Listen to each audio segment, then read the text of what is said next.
My own son and daughter-in-law pushed me off a 90-foot cliff.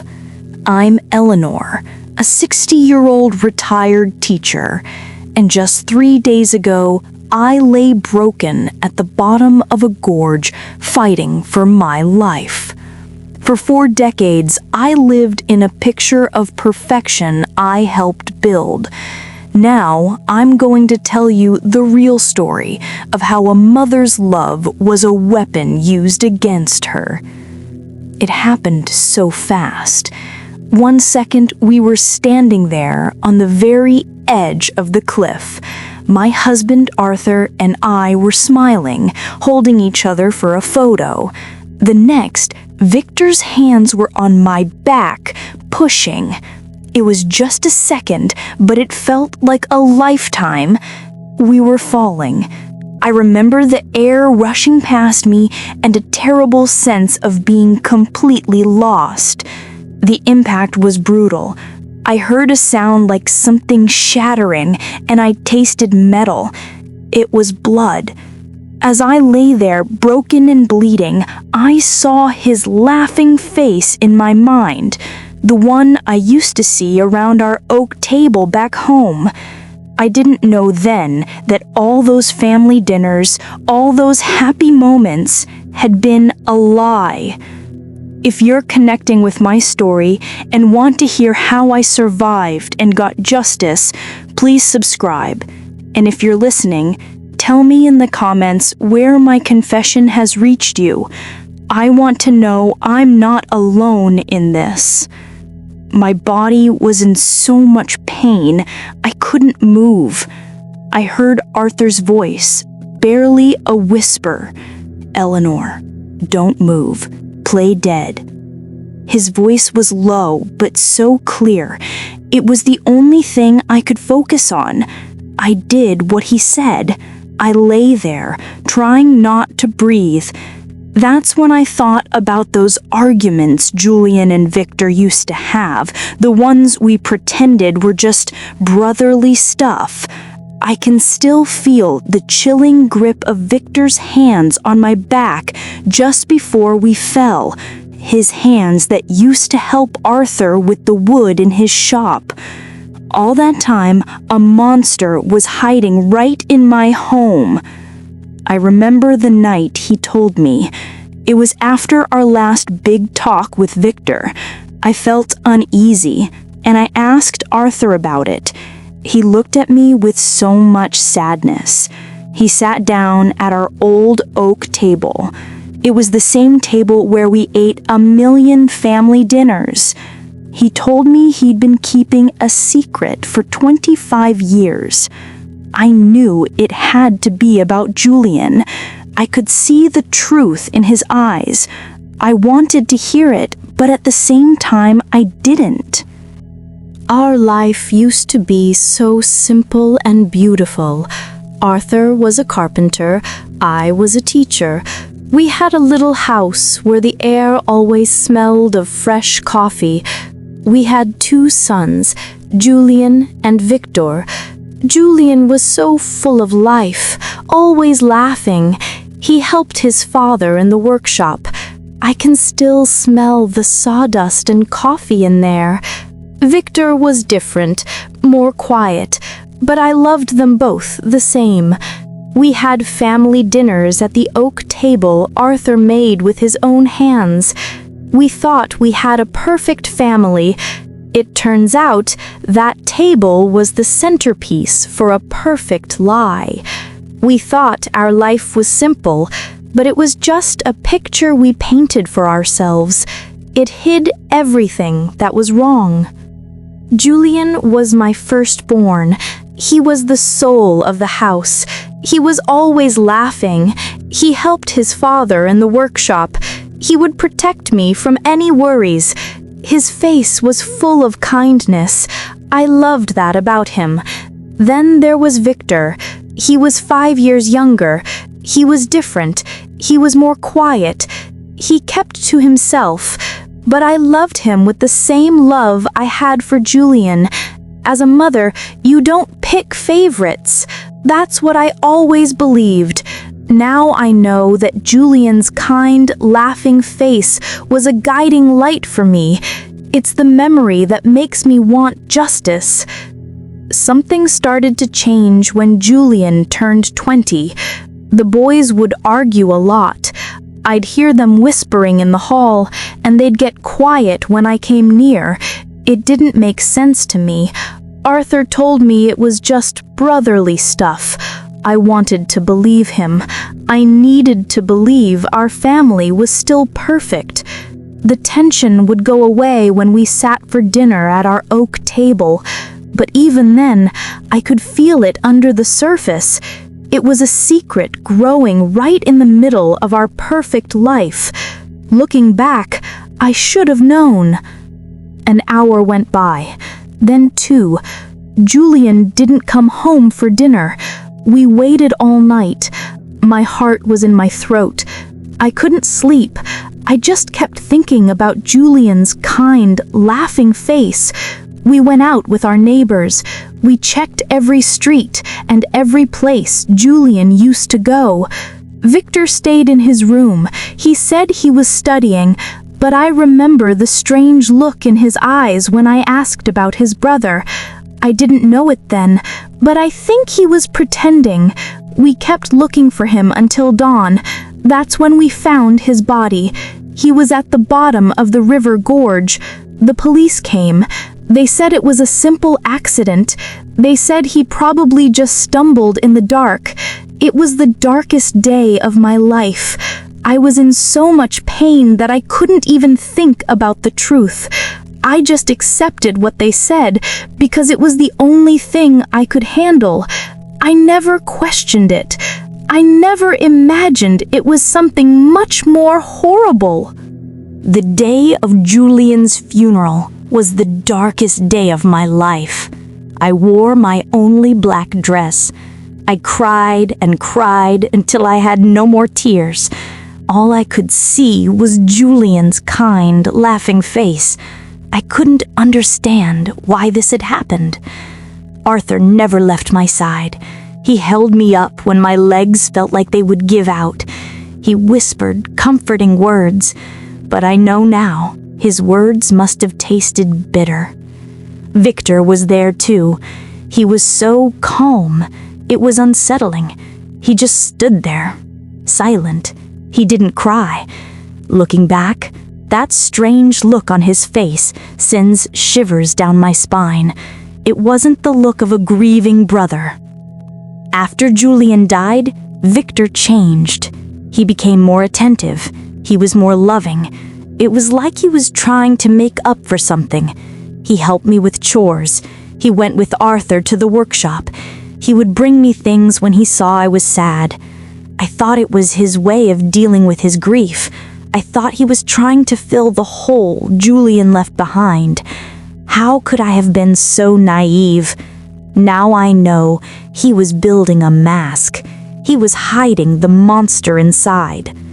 For so many years, it seemed like our family was finally healed.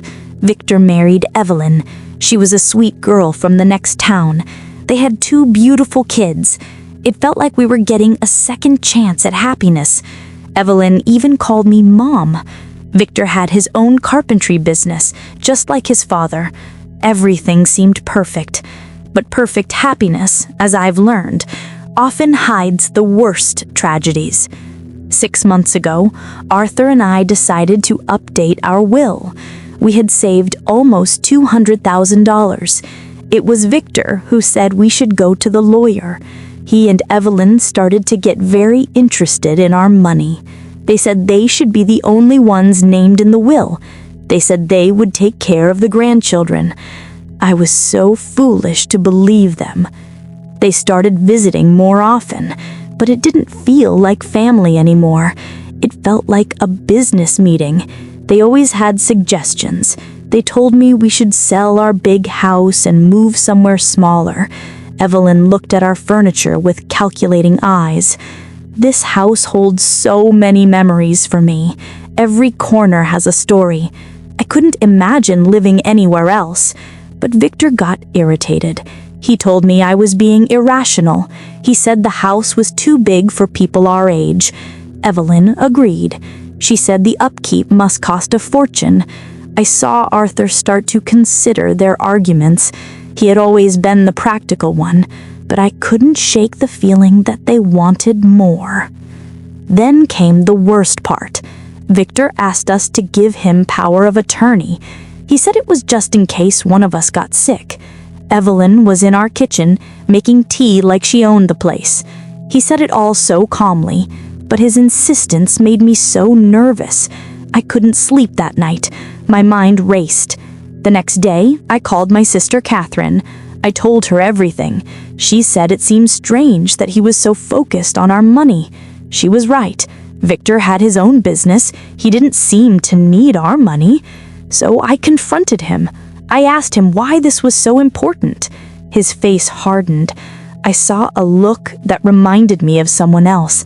It was cold. It was dangerous. "Mom," he said, "it's about family responsibility." His voice was tense. Evelyn jumped in. "We just want what's best for you, Eleanor." Their words were sweet, but they sounded like a threat. We started fighting about it. It was our first big fight in years. He thought I was just being paranoid. I kept saying something felt wrong. We were washing dishes, and I asked him if he remembered what Victor was like before Julian died. He stopped washing the plate in his hand. He looked at me with something in his eyes I'd never seen before. It was like he knew what I was talking about. He said, "Eleanor, there are things about Julian's death that I never told you." I felt my heart drop. I wanted to know the truth, but I was so scared. I felt the ground disappear under my feet. I knew my world was about to change. It happened that night. After we had our fight about Victor's strange behavior, Arthur and I went to bed. I couldn't sleep. My mind just kept going over all of Victor's actions since Julian died. He was so calm at the funeral. He was so caring afterward. It all felt like a performance now. A terrible thought came to me. What if my husband was hiding something about Julian's death? What if he knew something I didn't? The thought made my heart ache. It was a terrifying idea, but I had to know the truth. That night, Arthur sat me down at our old oak table, the same table where we had a million family meals. He ran his hands over his face, like he was trying to wipe away years of pain. He said that on the night Julian died, Victor wasn't studying. He had followed him. He saw them at the gorge, screaming at each other. He saw Julian with papers in his hand, bank statements. He had proof that Victor was stealing from us. He told Victor he was a thief. And then Victor went crazy. He pushed Julian. It wasn't an accident. I couldn't breathe. My son was a thief and a murderer. He pushed his own brother to his death. When he said it was Victor who pushed Julian, my mind went blank. Everything I thought I knew was gone. Victor was the son who had been so kind after Julian died. He was the one who helped us. He had been a thief and a murderer all along. I felt a terrible betrayal. I asked Arthur why he never told me. He said that when he got to the gorge, Victor was crying. He begged him not to tell me. He said he couldn't lose me too. Arthur said he just wanted to believe his son wasn't a killer. So he lied for 25 years. Every time he pretended not to notice small amounts of money disappearing, he became more of an accomplice. That night, Arthur pulled out some papers from his desk. He said he had been looking into Victor's finances. It turned out Victor's business was failing. He was about to go bankrupt. He owed over $100,000 to some very dangerous people. I couldn't believe it. Victor, the son we thought was so successful, was a desperate failure. I asked Arthur if Evelyn knew about it. He said he was sure she did. He said her questions about our money were not innocent. He said she was calculating how much our death was worth. That's when I finally understood. Victor didn't just want our money. He needed it to survive. Our death was a way out for him. The phone rang that night. It was Victor. He had this cheery voice that sounded so fake now. He said he and Evelyn had an idea for our 40th wedding anniversary. They wanted to take us on a family hike in the mountains. He said it would be a perfect day together. My blood went cold. I looked at Arthur. He had the same look of terror on his face that I felt inside. We knew right then. We were being invited to our own execution. We were a problem. The mountains were where he had killed Julian. Now they were coming for us. That day was a nightmare of acting. We had to act like we were so happy and excited. Victor and Evelyn came over, all smiles. Evelyn brought a bag of food for our adventure. She showed us everything like a little kid, but I could only think about how it would be used to cover up our murder. Victor brought a new backpack. He said it had safety equipment like ropes and a first aid kit, but it just felt like a cruel joke. It was equipment to kill us, not to save us. We had to pretend to be a happy family going on a fun trip. Inside, my whole body was screaming with fear. I knew I was looking into the eyes of murderers who were planning to do the same thing to us that they had done to Julian. It felt so strange. Victor and Evelyn were going on and on about how excited they were. After they left, Arthur and I sat in our living room. We were both just trembling with fear. I looked at him and said, "We can't go." He looked at me with a serious face. He said if we didn't go, they would find another way to kill us, maybe something that looked even more accidental, like a house fire. At least this way, we knew what they were going to do. He told me his plan. He was going to hide his cell phone and set it to record everything. If we made it, we'd have proof. If not, at least someone would know the truth. That night, we couldn't eat. We knew it might be our last meal together in our house. We went to bed and held each other. We said what we thought were our last words. He told me he loved me more than his own life. The morning of the trip, I saw Victor and Evelyn get out of the car. They were smiling and joking as if it was the best day of their lives. Victor was whistling a happy tune. It sent a chill down my spine. The 2-hour car ride to the mountains felt like forever. Evelyn put on cheerful music and sang along. Victor drove so carefully, following all the rules. It was all a show. He didn't want to risk an accident, not before he could carry out his perfect plan. Arthur and I held hands in the car. He had already started recording on his phone. We knew everything that happened from that moment on would be proof. We knew the truth wouldn't die with us. We were walking to our deaths, but we had a plan. The path was steep, and my legs were already tired. I could feel Victor's hands on my arms as he helped me up the trail. His touch was cold. It felt like the claws of a bird of prey. I looked at his hands, those hands that had helped Arthur in the workshop, that had held his children. They felt so wrong to me now. My mind went back to all those times I'd seen him with Julian, the angry whispers, the sudden silences. I had always ignored them. I should have seen it all then. I should have known what was hiding behind his quiet smile. I should have known I was a mother raising a monster. It felt like a dream. Evelyn suddenly shouted, "Oh, look at that!"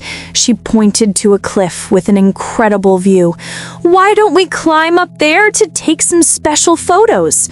My blood ran cold. I knew it was the place. The path was much more dangerous. It had loose rocks.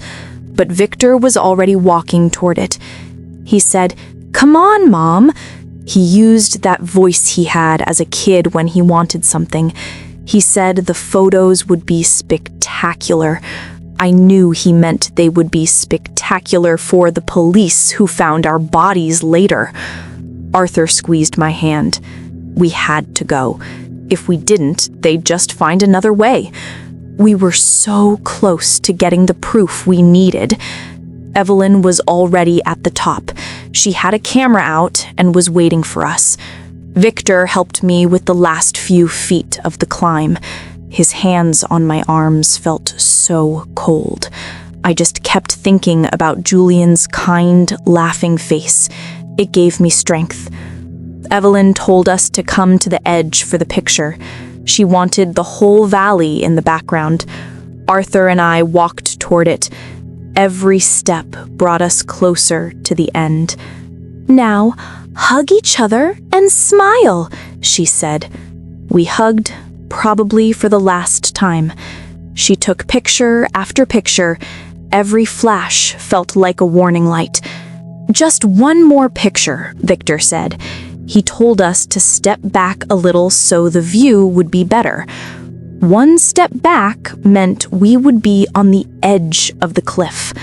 We looked at each other. The moment had come. Evelyn raised the camera one more time. The mask on her face fell away. She wasn't sweet anymore. "Smile," she said. "This is going to be your last photo." In that second, Victor lunged at us. He pushed with all his might, but Arthur grabbed his wrist. "If we're going to die, you're coming with us," he shouted. The four of us were on the edge, all fighting. I felt the ground give way. We fell together. We were locked in a deadly hug. I thought about Julian. I wondered if he had felt this same terror when Victor pushed him all those years ago. Then we hit the rocks below. It was a brutal crash.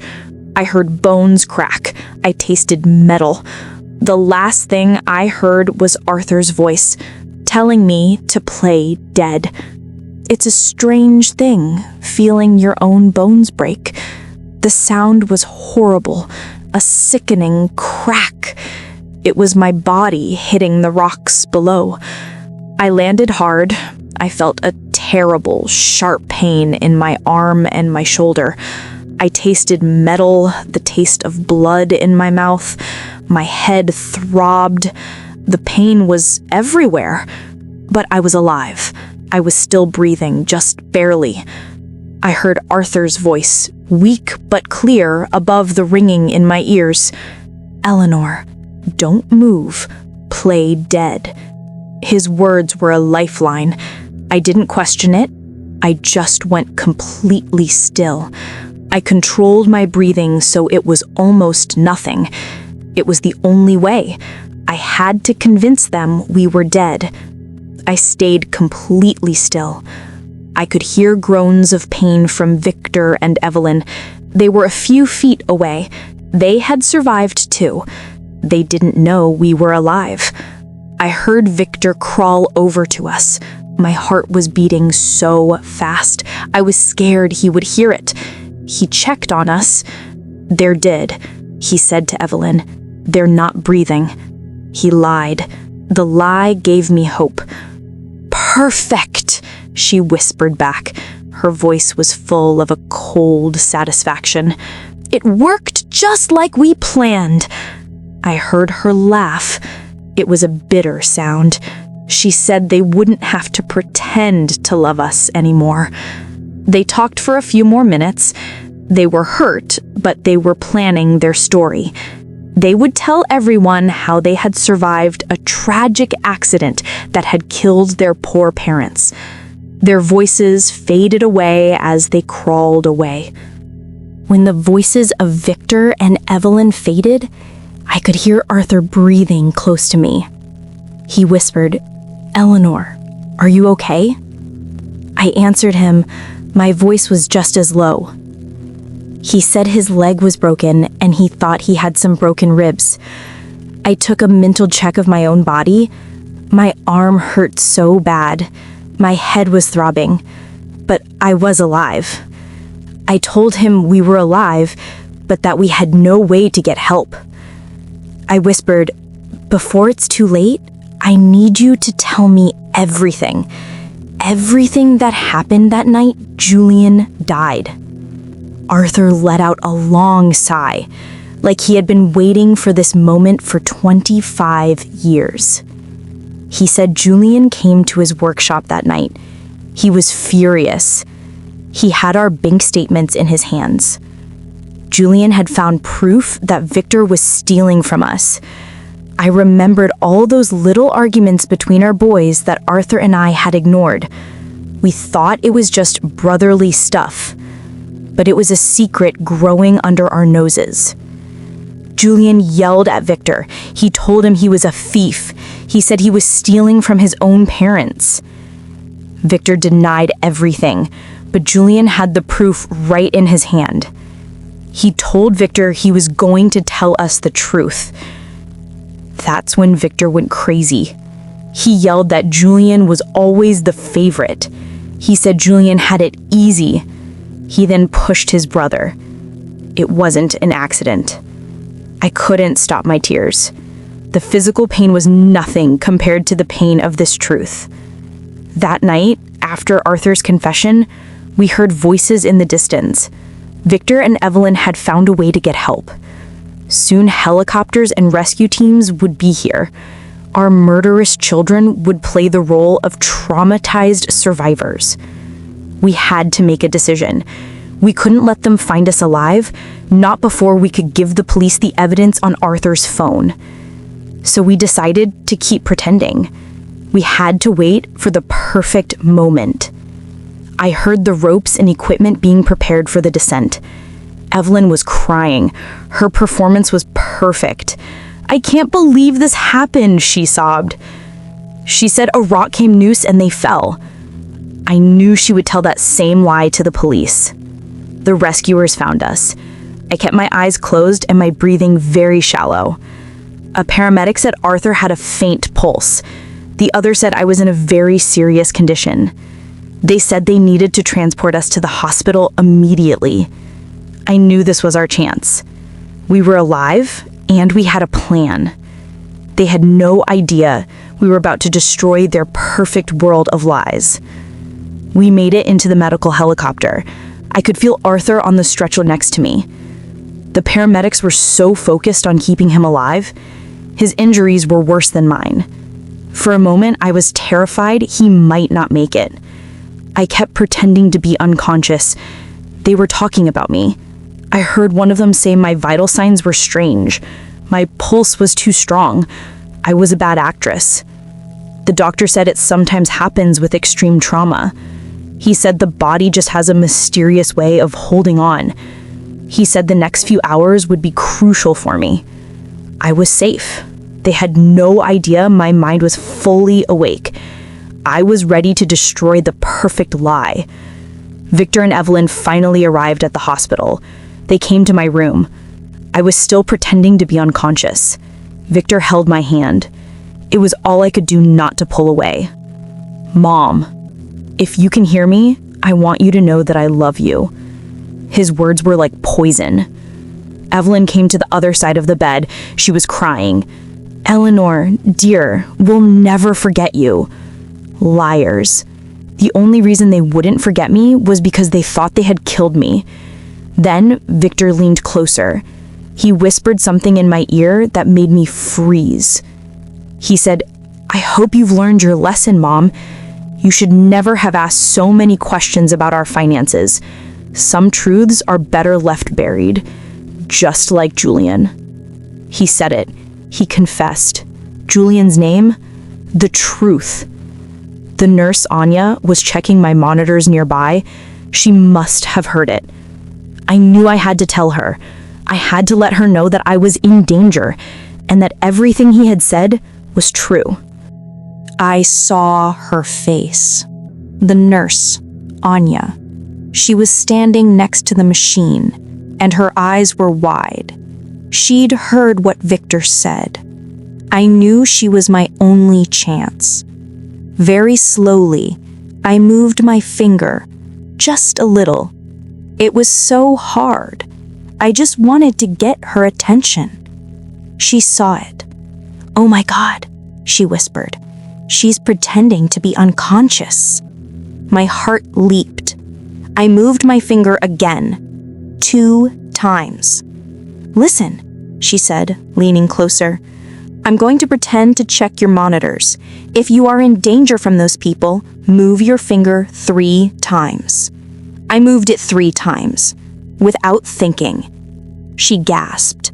She knew. She knew they did this to me. She told me she was going to get the doctor and the police. She told me I had to keep pretending until I was safe. I moved my finger once to say I understood. It felt like an eternity. Finally, Anya came back with the doctor and 2 police officers. She whispered to the doctor, "Nurse Anya told me about your situation.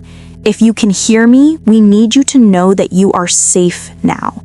The officers are here to protect you." I opened my eyes. The light was so bright.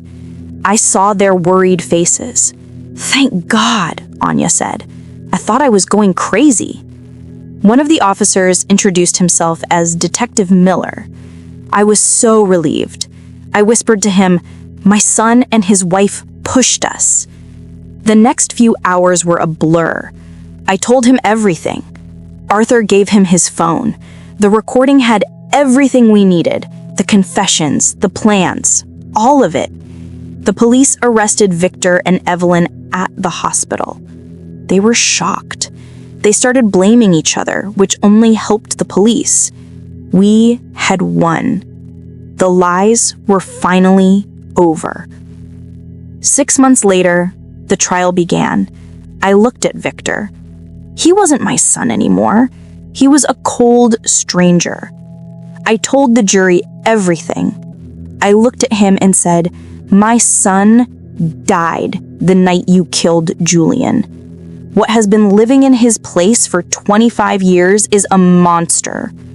He and Evelyn were found guilty and sentenced to life in prison. A year later, Arthur and I are adopting our grandchildren. They are innocent children. They deserve a chance to grow up with real love. Every night, I tell them about their Uncle Julian. His kind, laughing face is my reminder that justice was finally served. I want to raise them in a home where they know what real love is, not the lies that tore our family apart.